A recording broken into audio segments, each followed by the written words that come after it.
Now, the other day we talked about GPS approaches and ILS approaches and how the airplane gets down to the ground. Now, I want to focus in on the minimums. So, what can stop the flight from happening, and can you make the flight happening?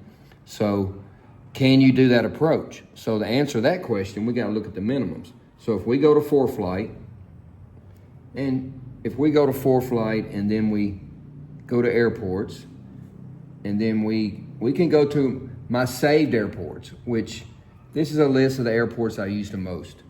But I use West Memphis the most because that's where I fly out of and train out of. So we go to West Memphis and we hit procedures.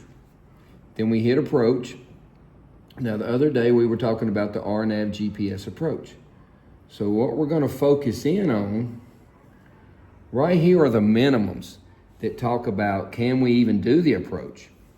Let me see if I can make it bigger. I don't know if that's any bigger right there. Maybe it is. Okay. Now this is the minimum section. Right here is the category of aircraft according to your approach speed, which is based on 1.3 times VSO, the stalling speed of the aircraft. This is your available approaches. This is the weather minimums to shoot the approaches. Now, A is going to be like a 172, 182, a small single aircraft. B, it's going to be a little faster aircraft, maybe some light twins. C, probably turboprops. And then D is, a 747. But before you land a 747 at West Memphis, first you got to check the runway length and the concrete thickness. Can it land there? So that's another topic. So let's go back to the category approach. Now we're going to talk about a 172. Let's say we got a brand new 172. And it's going to be category A. So before we leave Gulf Shores, Alabama to come back to West Memphis, before we take off, we're going to look at the weather at West Memphis. What is the weather doing? Is it an ice storm? Is it a thunderstorm? Is it a tornado? If it's bad weather, we're not even going to take off. Now, 172 is not an all-weather airplane. And jets are not all-weather airplanes. They can't land in a thunderstorm and an ice storm. Ice storm if they got the ice and stuff on. But, it's just not wise to do that. So before we even take off from where we're going to look at the weather. And when we look at the weather, we're going to say, okay, we're category A aircraft. We have WAAS and we have basic GPS. So if our WAAS is working, we can do the LPV approach. If our WAAS is not working, we have to step down to a GPS approach. If our WAAS and GPS wasn't working, we would just go to green needles and shoot an ILS approach. So right now, for sake of argument, we're going to say we do have WAAS and we do have GPS. So we're going to decide what the approach we're going to use. Now, if our WAAS is working, this says 463 foot. That's the height above ground level, above sea level, that you have to shoot the approach, which is going to put you 250 foot above the ground, which is always rounded up. So it's rounded up to 300. So you look at this 300, and this is what you got to think. The bottom of the clouds have to be at least 300 foot. Now that's pretty tough in a 172. Can it be done? Yes. Is it smart? No. Would I do it? No. In a 172, if you don't have at least a 300 foot ceiling, if you don't have at least 1,000 foot ceiling, I wouldn't be trying to shoot an approach. Can you do it with 300 foot? So if the weatherman says the clouds, the weather at West Memphis, and I can show you how to do the weather. We'll do another video on how to get the weather. If I'm going to show you how to do let's just do it. Let's just do the weather. We have to go back. Let's close that. And let's go to weather, okay? Now, the weather right now in West Memphis, and this is like right now, well, 63 minutes ago. That's the time. The wind is 3504, visibility 10 miles. Clouds, it's clear below 1200. But let's say this said the clouds were at 300 foot. So that's pretty low. So if the clouds are at 300 foot, let's go back to airports. Let's go back to West Memphis. Let's go back to procedure. Let's go back to, that's Memphis International. See how easy you can make a mistake on here? So you got to be very careful. Alpha Whiskey Mike. Now it's back to West Memphis. Let's go back to procedure. Let's go back to approaches. Let's go back to the GPS 17. So here we are back at the GPS 17. And let's look at these minimums again. So if it's saying the clouds are 300 foot, that's always given above ground level. So if they're 300 foot above the ground and the elevation is, where's the elevation go? The elevation is 213 foot and it's 300 foot above the ground. So that means the clouds are at 500 foot. Now, that gives you, 37 foot that you're going to break out before you get to missed approach. Can it be done? Yes. Is it safe? Not really. If you're in a jet, they do it every day because you're in a jet. You got triple redundancy. You got jet engines. You got good avionics. You got 2 pilots. So that's the way you look at that. Before you take off out of Florida and you're going to West Memphis, you're going to see what the weather is. Now, if the weather is 300 foot above the ground, you're going to add that 300 foot to the elevation, which we said was 213. That's 513 foot. So if the weather is 513 foot and this is going to bring you down, the WAS is going to bring you down to 463, that's going to get you just barely below the clouds to see the runway. Now, if our WAS isn't working, we have to use the GPS. The GPS is going to bring you down to 490 foot. Well, you're going to still be in the clouds. You can't see the clouds. But if you get to this point here and you see any part of the runway, then you can descend a little bit lower. So that's the way that works. Before you ever take off, you have to know what the weather's going to be at your destination, and you have to compare that weather with the approaches available and with the equipment that you have. So when you're flying, when you're halfway here, when you get 100 miles out of Memphis and you're 172, you're going to pull this up and you're going to listen to the weather and you're going to look at the weather. And then you're going to look and you're going to verify in your airplane, on your GPS, on your WAS, that WAS is available. If it says not available, well, then you can't use your WAS, so you have to use your GPS. If you says your GPS is not available, then you got to use your ILS. So if we're going to do that, we're going to go here and we're going to go procedures, approach. We're going to do the ILS. Now, what's the minimums for the ILS? The minimums for the ILS, 413.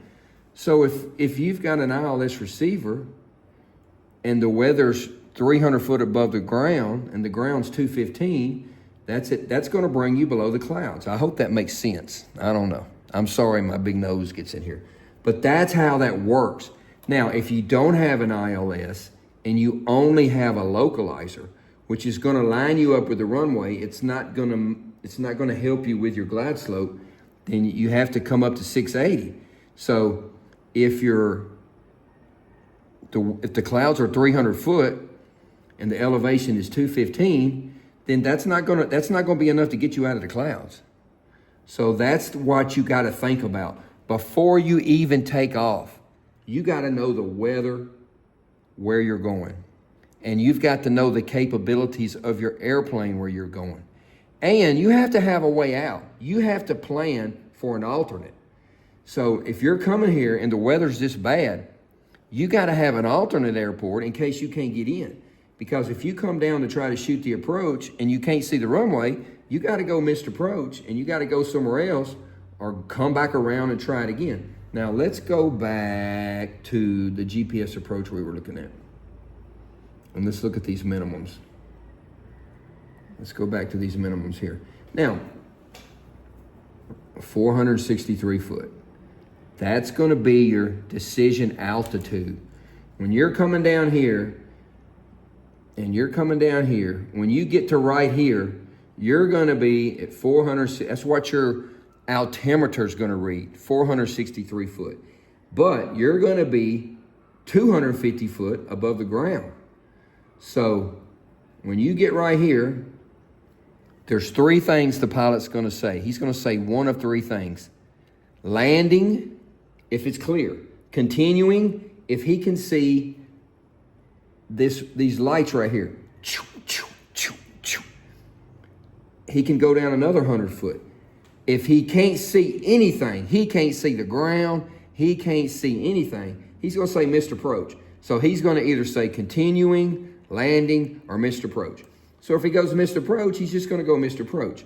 He's going to have to go up and hold and wait for the weather to clear, or he's going to have to go to an alternate. So he's got to know, I got to carry enough fuel to go there, shoot an approach, miss, and either hold or go somewhere else. So if you're in a big airplane that can carry a lot of fuel, that's not a problem.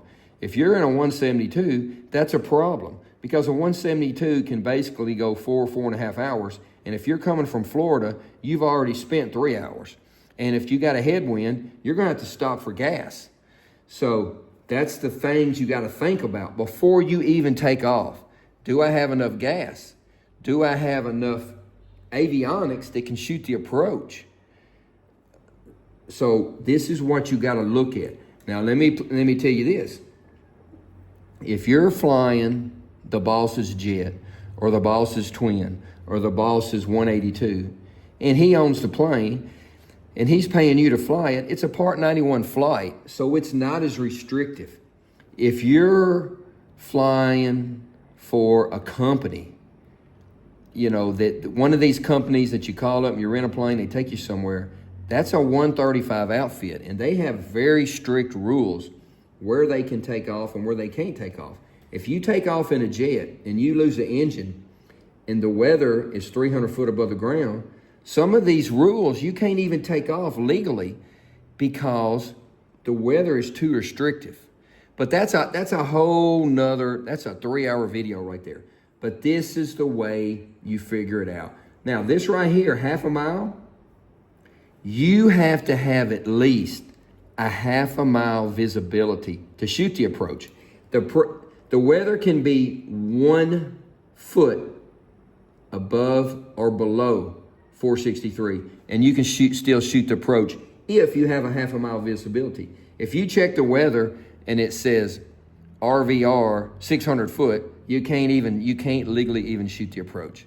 600 foot RVR means runway visual range, which a lot of commercial operators at Memphis can take off in that because the runway and the taxiways are made for specific taxiing to the runway and taking off the runway in that.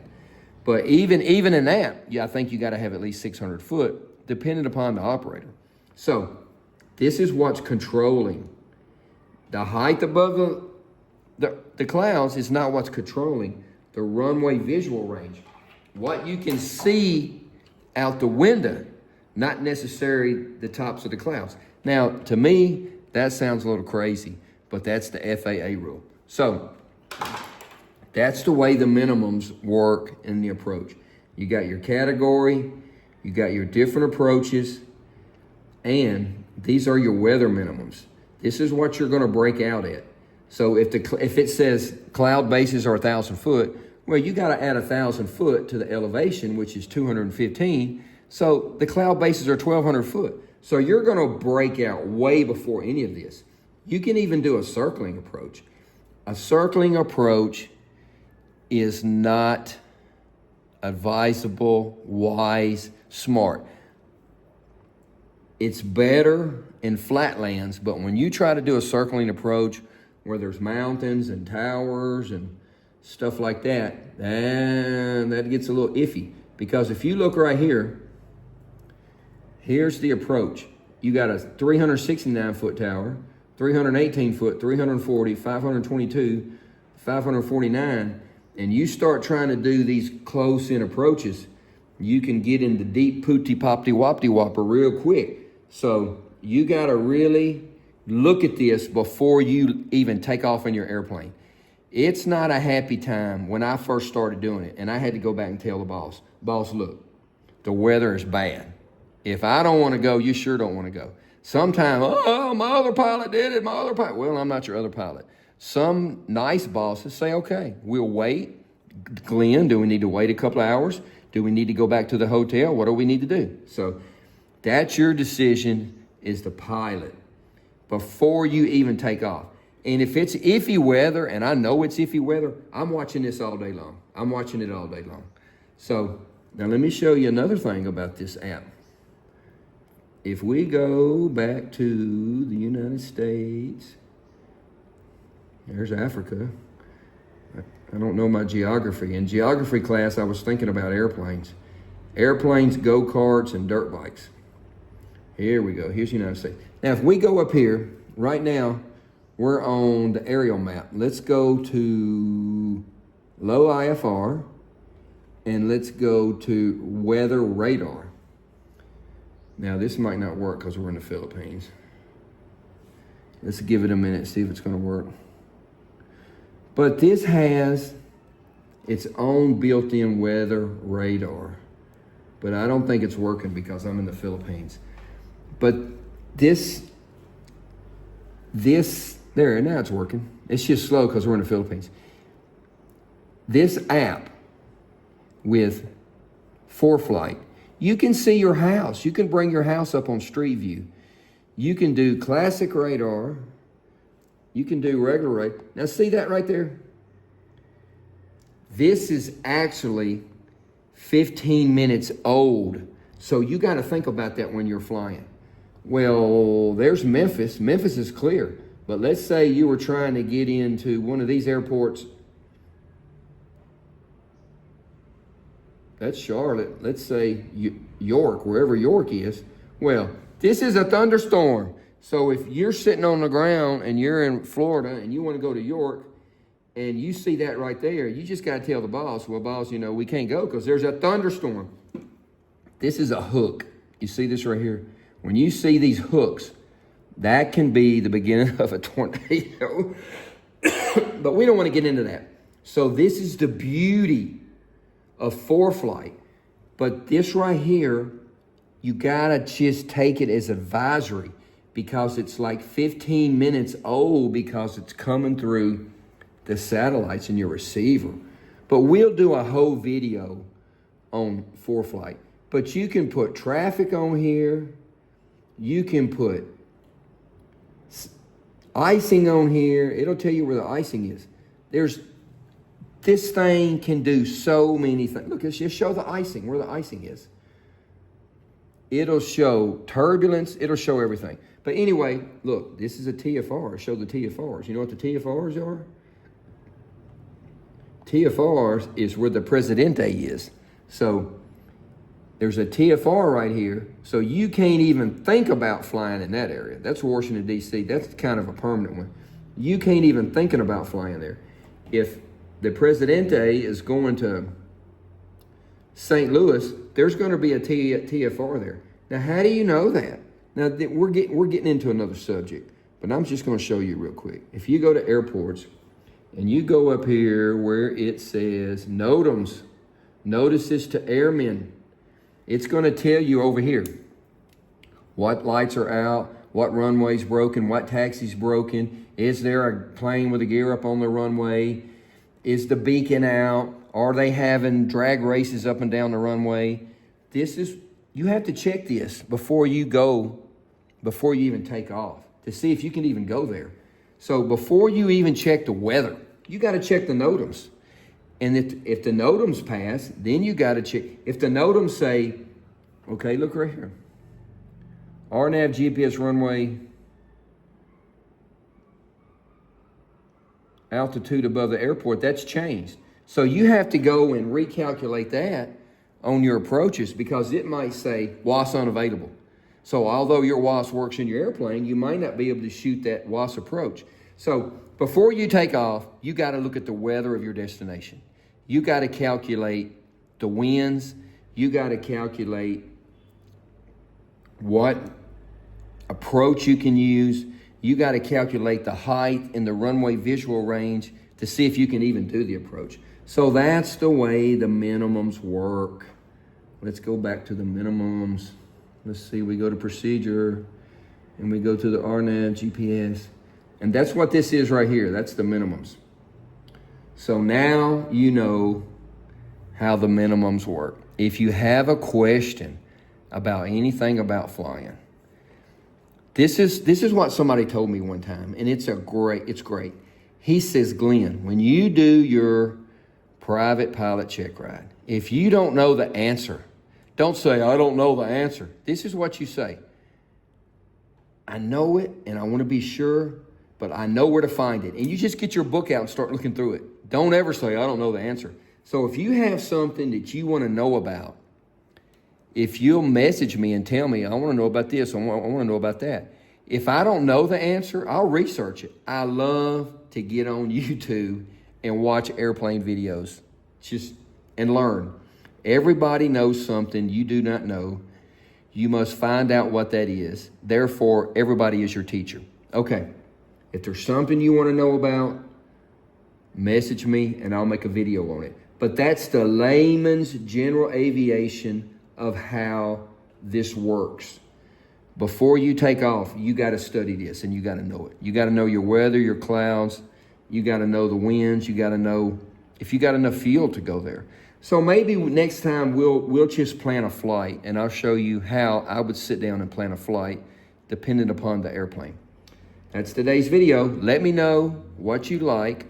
Like, share, comment, get your friends to join, and message me or email me or text me what you want to see, and I'll make a video about it. I try to make it where you can understand it. Now, you want to get technical? I can get real technical, and you'll be like, oh my God, what is this guy saying? But I don't want to do that. I want you to be able to understand it and like it and retain it. Thanks.